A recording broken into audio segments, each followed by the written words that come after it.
You are listening to the Patriot Pastors Podcast, where we talk about today's issues from a pastor's perspective, as well as calling America back to the faith of our fathers.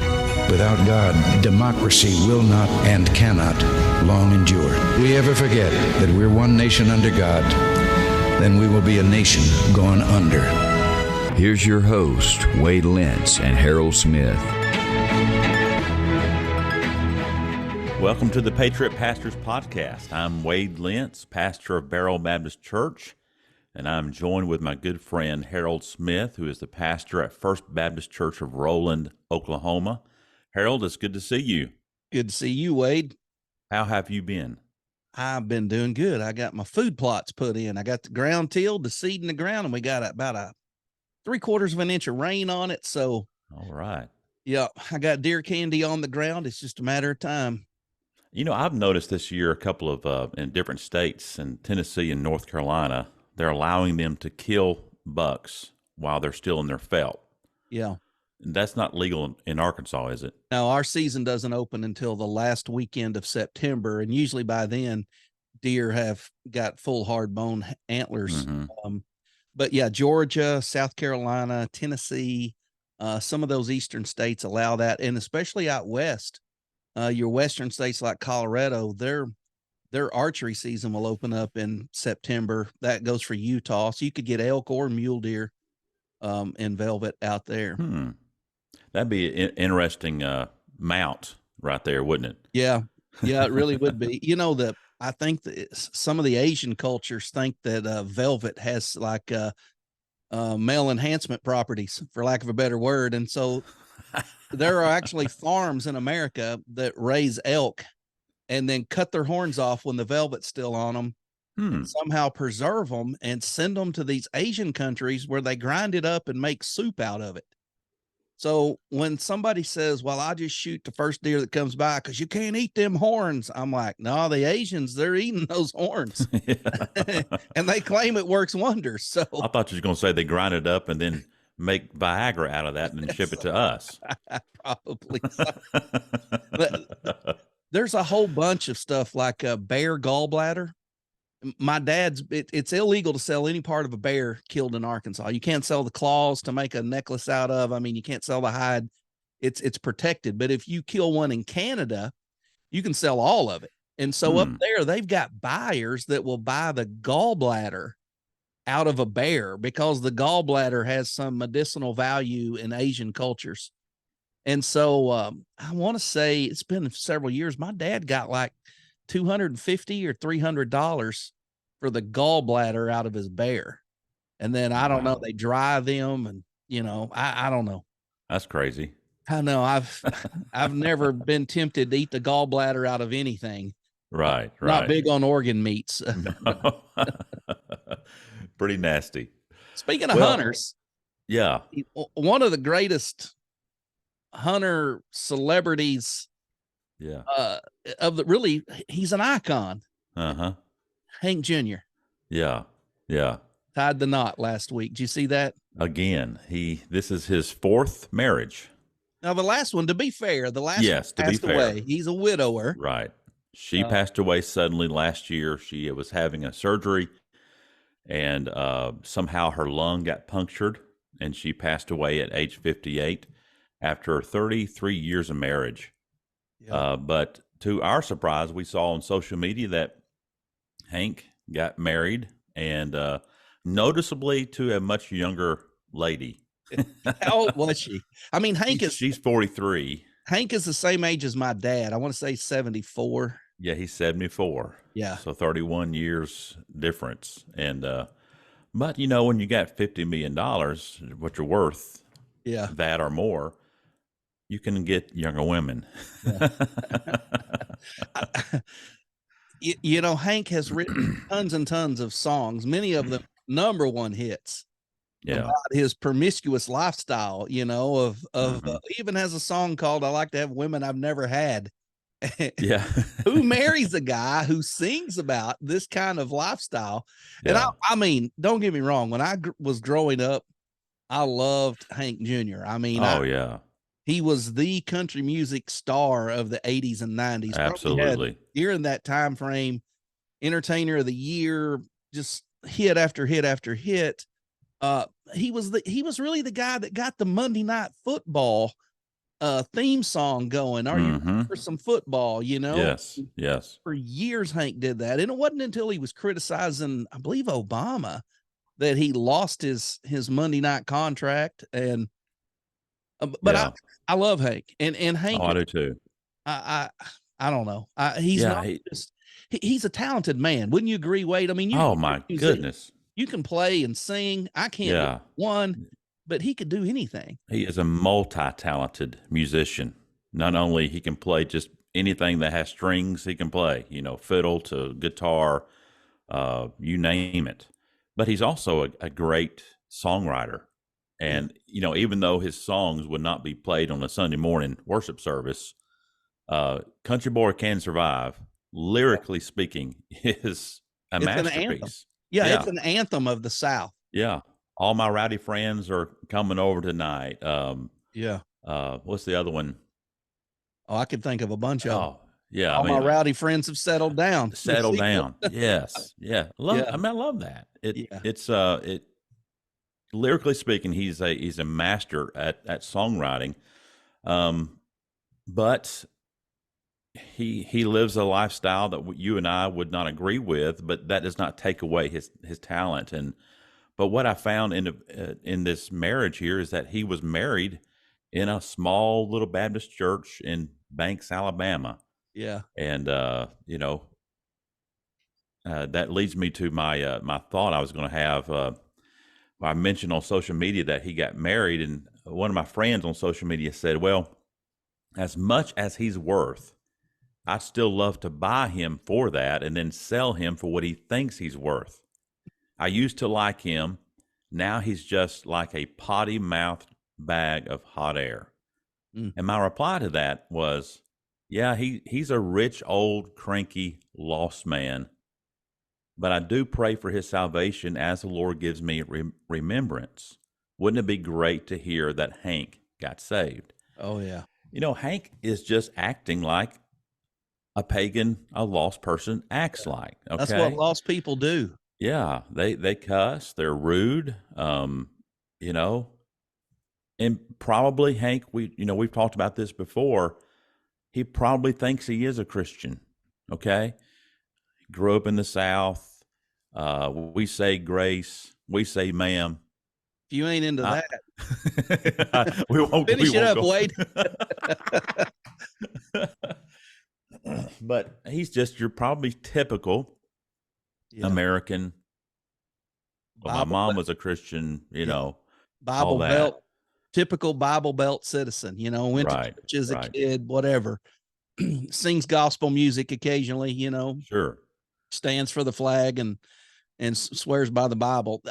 I agree with you. And I can appreciate lost people for who they are. I can appreciate them for their talents. And I think there's really kind of a problem in Christianity today where it's almost like if someone's not a Christian, we shouldn't even have anything to do with them.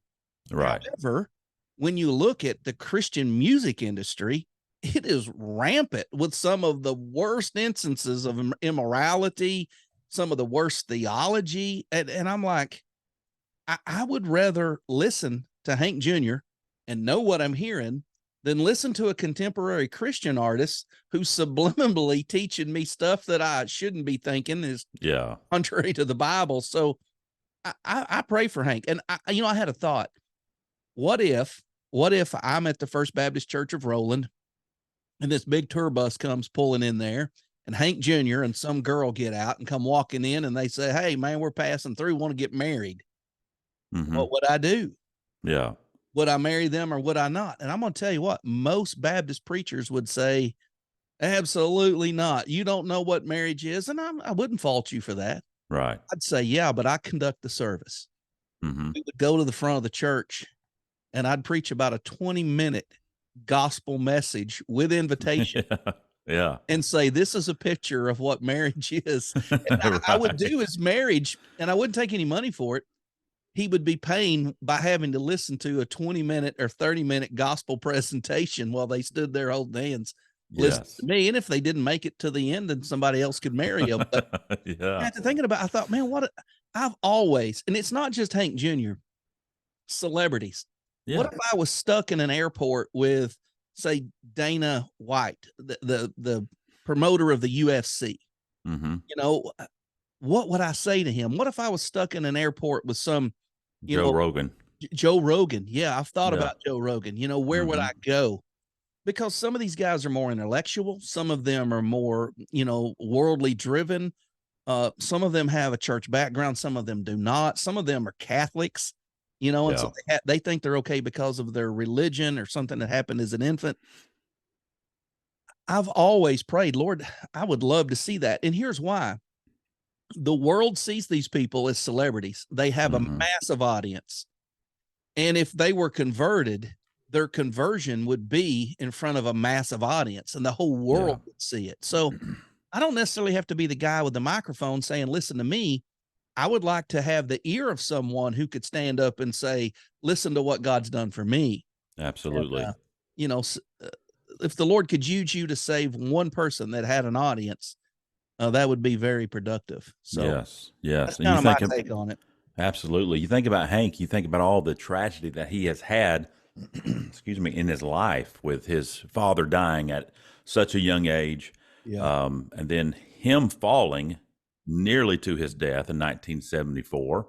Yeah. His cocaine addiction, his alcoholism that he has sobered up from, his failed marriages, his wife passing away, his daughter passing away in 2020 from a tragic car accident. She was 26 years old. You have all of those tragedies, and you want to just pray that somehow, some way, God uses those tragedies to bring him to salvation. And so I think it's a good thing to pray for celebrities, especially those that seemingly the Lord lays upon your heart, that the Lord would send them a preacher, a gospel preacher, somehow, some way, that they would hear and then respond correctly to the gospel. And so this podcast is just going to be a smorgasbord of all kinds of different topics. We're just going to rapid fire. You let the cat out of the bag. Now everybody's turned us off. Yeah. Or they're going to wait and see what the next topic is, one or the other. Right. Well, the next one is rather intriguing to me anyway. I read the other day that Tucker Carlson, the former Fox News analyst, whatever you want to call him, he had a conversation with Governor Abbott at some event, and he asked Governor Abbott why he was not doing more at the southern border of Texas. And Governor Abbott said, well, I'm doing everything that I can. And Tucker Carlson pushed back and said, no, you really are not. You have the largest National Guard in the entire Union. Why don't you utilize them, line them up at the border, and take care of this immigration problem, serious problem? And the governor said, well, I can't do that. It's much more complicated than just that. And Tucker Carlson said, well, hold on a second. If you had individuals coming on your property who were not authorized, you would take care of that. He said, well, the same thing is happening at the border. They are coming over in your state unauthorized, illegally. You should be able to take care of that. Now, what Tucker Carlson was talking about was lining them up with the National Guard and shooting. Use of deadly force. Yeah, lethal force. And let me give you the problem with that. Okay, the use of deadly force is authorized if that person is coming into your home. This is called the castle doctrine. A man has a right to defend his castle. You're inside the safety and comfort of your own home. Someone tries to intrude on that, you have the right to defend yourself with lethal force. Mm-hmm. But if someone's out on my property, I don't have the right to shoot them for walking across my property. Right. So if I'm hunting in my deer stand and the neighbors are trespassing, as much as I would think, man, I'd like to just not kill him, but shoot him in the ankle or something. Yeah. I don't have the right to use lethal force to push someone off our property. Mm-hmm. The same would be true in our national boundaries.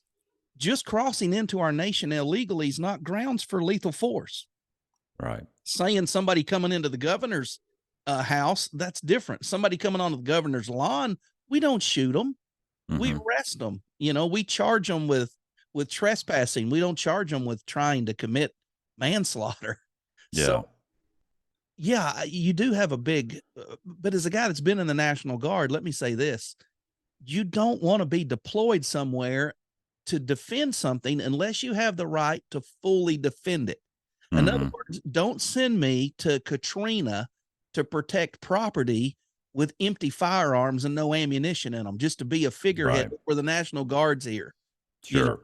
So what are you defending at the border, and how are you justified to defend it? And to be quite honest with you, nobody wants to shoot a group of women and kids coming across the border. It's not there. That's not justifiable. Right. And so, I mean, it sounds good, but when you really think about it, hold on a second. What does it mean? Because just the National Guard being there is not going to stop these people from crossing the border. Yeah. They're going to have to do something to actually stop them, which is mow them down with a machine gun. And morally and ethically, they're just not. Can't do that. The punishment's not matching the crime. Right. So, so I don't know if Tucker Carlson is just trying to, what would you call it? I don't know. Stir the pot. Stir the pot and get people angry at, I don't know. The thing about it is, you can't just arrest them and put them in jail, because you're already full of that. You can't just put them on parole and let them wander around, because that's what they came here for. And shipping them immediately back, I mean, what do? Give them all a parachute and fly back over the other side of the border and push them a plane? I mean, how does all this work? Yeah. I think what Abbott has done has been effective, is he's busted them to sanctuary cities and said, you want them, you get them. And now you're starting to hear the cries of these northern cities saying, okay, enough's enough. We can't handle anymore. Right. And he's like, no, you're not at South Texas border town levels yet. Exactly. You don't have the crime levels yet. You're not experiencing the drug traffic yet. We need to keep dumping them. Yeah. And so I think until it becomes a national problem, I think Greg Abbott's doing a great job, just to be honest with you. Yeah. Wouldn't want his job for nothing in the world. Right. The main thing is build that wall, right? Yeah. Well, that takes us to the next topic, and that is the Kevin McCarthy, Speaker of the House, just announced, I believe Tuesday, that he is going to have an impeachment investigation on President Biden. No. This is what he said. He said, "I'm directing our House committees to open a formal impeachment inquiry into President Joe Biden. Over the past several months, House Republicans have uncovered serious and credible allegations into President Biden's conduct, a culture of corruption." So I don't understand impeachment anymore. They impeached Tricky Dick Nixon, and Tricky Dick left the office. They impeached Bill Clinton, and he stayed president. And they impeached Trump twice, and he stayed president. So is this just another dog and pony show, is what I want to know. Yeah, with Clinton and Trump, it's got to pass the House of Representatives plus the Senate, and in neither case did that happen. That's not going to happen this time. It's not going to happen this time. So what is this? This is a political game. They know it's not going to go anywhere. I'm not saying that they should not do it, but we should understand that this is just a Republican way of trying to garner points before the election of 2024. And who knows who's going to be the Republican nominee? Who knows? Trump is going to be tied up in court battles with his indictments. This is going to be a crazy year for sure. Trump coming to the debates with an ankle monitor on. Yeah. Gonna move the Oval Office into a jail cell, I guess, Who knows? I national politics is such a joke anymore. It is. I mean, it's like one guy gets in and writes all these, whatever they're called, like presidential orders or actions or whatever. And he writes all this. I mean, it's like our government no longer works like a government where bills are introduced, they're passed, they're moved to the next house, they're passed, they're sent to the president's office to be signed into law. That hardly ever happens now. Now they say, hey, we need to pass the bill so we can see what's in it. No, debate that out on the floor. And what debating that out does is it makes you go on the record and say, I'm for or against each individual thing. Since politicians don't have to do that anymore, they can just stand up and say, hey, man, I'm going to give everybody whatever they want. I'm for all this. I'm not for that. I'm for the best, not the worst. But they never have to go on the record and vote for anything anymore because it all just works through presidential orders and executive orders. Executive orders. Yeah. Right. That seems to be, I mean, they can sign an executive order, close all the businesses down, sign an executive order. Everybody wears masks again. Yeah. That's another thing. Where's our governor? I see Governor Abbott. I see other governors saying we're not going through the lockdowns. We're not issuing mask mandates. Here in Arkansas, we've got Sarah Huckabee Sanders, former mouthpiece for President Trump. Why doesn't she come out and say what we're not going to do again? Oh, she did. Yeah, she recently just said something that we are not going to be locked down. We're not going to be wearing mask mandates. Oh, she did? Yeah, she did just recently. Yeah.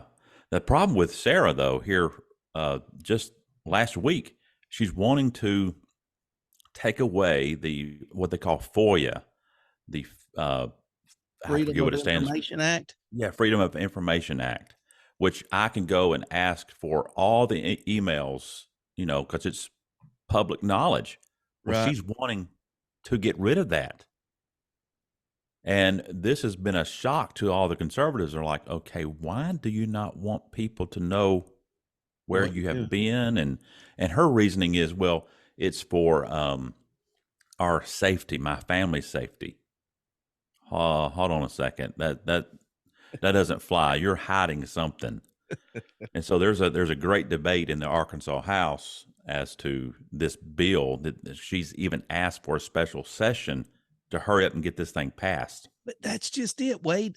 When did the governor start writing bills and sending them to the House to be ran through? Yeah, really. The information flows the other way. Right. That's right. It's totally backwards now. We've lost our divisions of legislation. We no longer have a judicial and a congressional and an executive branches of government. It's all just jumbled up. Right. Crazy stuff. We are politics. In trouble. I'm telling you, when a 74-year-old man can marry a 43-year-old woman, what is the world coming to? Oh, Hank still got it. He still got it. His friends have settled down, but he hasn't. That's right. He's still born to boogie. That's funny, man. What else we got on the topic? Well, speaking about bureaucrats and politics. Yeah. You want to? Yeah, our good friends over at the Southern Baptist Convention have demonstrated once again that they are a bloated bureaucracy, just like the federal government, and just like you want to talk. We've been talking about the federal government and the state government being top down, where the president just signs orders and the governor introduces legislation instead of the House introducing it. The same is taking place in the Southern Baptist Convention. So last year in New Orleans, the Southern Baptists came across pretty strong on their rejection of women pastors. That is what their Baptist Faith and Message 2000 says, that the office of pastor applies to males only, according to the Bible. So that's pretty much cut and dried. It's been that way since day one. Southern Baptists especially, have never tolerated women preachers. So they removed 3 congregations last year, voted them out, upheld the recommendation to remove them. Most prominent was Saddleback Church, founded by Rick Warren in Southern California. So they were kicked out. And then there was a law amendment, which basically amends the Southern Baptist Constitution to say only men pastors, to match the confession of faith and what was said on the floor. And that went through. So what the Southern Baptist Convention would say is the headquarters of the Southern Baptist Convention is the local church. We're a bottom up structure. So you guys run this place. We meet in a convention, y'all conduct business, and then you hire these executives to do it all year. Mm-hmm. But you've decided in the convention. That's theoretically the way the convention works. So the floor spoke, but then you had some people that walked out to the microphone, and it was like 6 past Southern Baptist presidents. Yeah, the SBC mafia. Yeah, it was like James Merritt and Gaines. Whatever the Gaines guy, Litton. Steve Gaines, yeah. Steve Gaines, Ed Litton, J.D. Greer. They all come out and they said, we need to form a task force to study what it means to be in friendly cooperation. I'm like, no, you don't. Everybody just voted what it means. These guys are put in. No. We got to form this task force. So then I saw yesterday, it came out yesterday on 13th of September, that Bart Barber has formed a task force as the messengers approved to study what it means to be in friendly cooperation. And he said, we really need this because we're voting out churches for having women pastors. I'm like, yeah, well, that's what it means to not be in friendly. He said, we really need this because we just passed an amendment to put in our Constitution that you have to be a man to preach. And we didn't even study that for a year. We just voted on it. And I'm like, you don't have to study the obvious for a year. If it's obvious, you just do it. Yeah. If somebody says, Harold, I want to give you $100 bill. Let me pray and think on that for a while. No, that sounds great. I'll take it. Yeah. It makes sense to me. This is obvious. Mm-hmm. So he forms this task force, and guess who he puts on it? I mean, it's a laundry list of people, and I can't remember them all. One of them is the director of missions, and our good friend and recently voted out pastor Rick Warren and Saddleback Church. Goodness. The DOM of Southern California is on this list. Steve Gaines, who was part of the motion to make it, that introduced this, his wife is on it. Another prominent preacher's wife is on it. There is a whole list of the type of people who got voted out on it. And I'm just sitting here going, and you've got Southern Baptists going, boy, this is such a well-rounded list. Well-rounded is code talk for you've got all spectrums on there. Why would you want all spectrums on there? Yeah. When I'm studying, I've got books here behind me on my bookshelf. I don't have anybody back here that doesn't believe that Jesus literally died or was born of a virgin. I don't want the liberal version when I'm trying to find the truth. Right. Why would you pick a committee made up of people that have views contrary to the majority of Southern Baptists to do this? Yeah. That's what blows my mind, Wade. And you have a representative of the Black Caucus, you said something like that? Not he's the leader in some kind of African-American Baptist churches. I don't remember. Which I believe they are pro women pastors, if I remember correctly. Yes, most of them are. Yeah. But the point is, it's not to go, it's to discern what the majority of Southern Baptists want, and you get that from what they do on the floor of the convention. But the problem is, if the upper echelon doesn't like what the humble peasants of the convention want, then they form a task force. Then they introduce legislation, and it comes from the top down, and they get a microphone and they get backing, and it gets rammed through. Right. And next year's convention is in Indianapolis, Indiana, not exactly a bastion of conservative thought and religion, but sure. You top that though with, this has been a top down problem for a long time. So Ronnie Floyd was removed as the CEO of the executive committee. That's kind of the controlling arm that handles where the money goes throughout the year. Floyd is forced out for mismanagement. Nobody really knows. There's a lot of speculation. It's a job he always wanted. He finally gets it. He doesn't last a few years. He's out. So what happens is they pick another guy who's a vice president. Okay. Now he's already like second in command to Ronnie Floyd. They move him in as interim CEO. And then they decide, you know what? We like this guy. We're going to hire him. So when they get ready to hire the guy, they're looking at his resume. He's got a bunch of phony schools on his resume. Oh, my. Yeah, I'm a graduate of this school. That school doesn't even exist. It's all a sham. This guy's a liar, and he's second in command. He's the interim that you're going to hire. He's a phony. So they're like, well, how do you quietly remove your interim that you were about to hire when you find out the guy's a phony? So you say, okay, we made a mistake. We got rid of him. You bring in the next guy, third in command, also a vice president of the executive committee. You bring him in, and lo and behold, he is a member of a church that's dually aligned with the Southern Baptist Convention and the Cooperative Baptist Fellowship, which is the liberal Baptist group. And so you're like, well, he's in this church that seems a little liberal. Lo and behold, his wife is serving on staff there. So you do a little digging, and the pastor is on Twitter boasting that his seminary is now recognizing women preachers, and he's excited about that. And then you wonder where all the pushback from women preachers is coming from. It's not coming from the floor. They clearly voted. It's coming from the top down. It's just like the government. If Southern Baptists don't see this, Wade, I don't feel sorry for you. Right. I pity your ignorance, but you're getting what you deserve. Right. I'm just a hillbilly in Arkansas with an open newspaper, and I can see what's going on. You can't. Shame on you that you don't have any more discernment than that.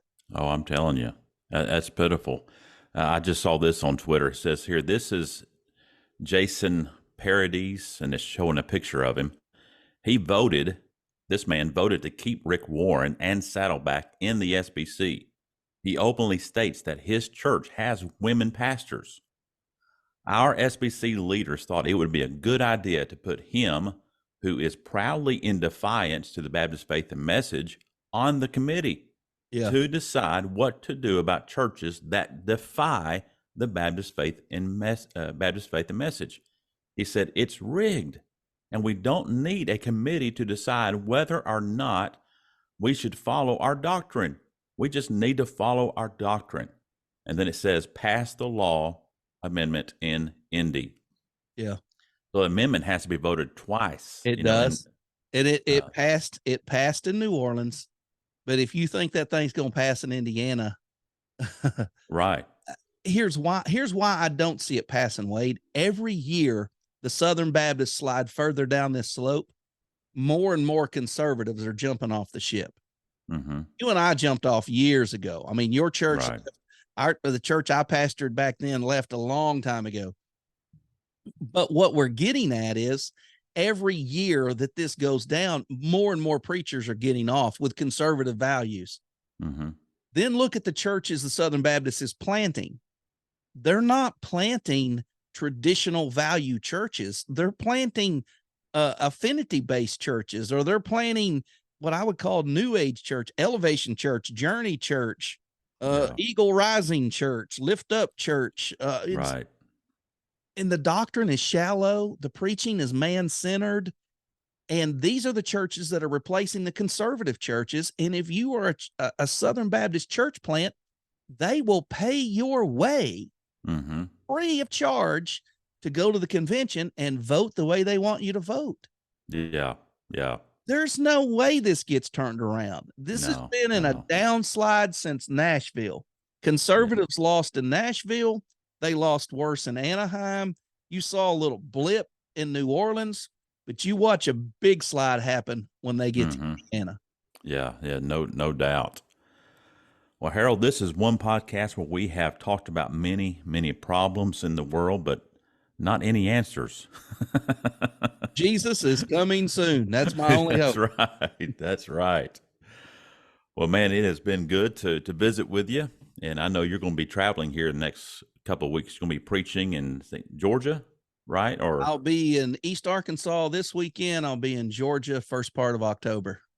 All right. On their Waycross. He's a traveling preacher, Backwoods Baptist. If you haven't checked out his podcast, look at that. Check that out. It's Backwoods Baptist. You're on all kinds of social media or podcast platforms. You're Every on YouTube. podcast platform, I think, and I'm on YouTube. So Yeah. If my awful voice ain't enough, you can look at my ugly mug at the same time. Well, very good. We hope that each of y'all who are listening have a great rest of the week. May the Lord bless you.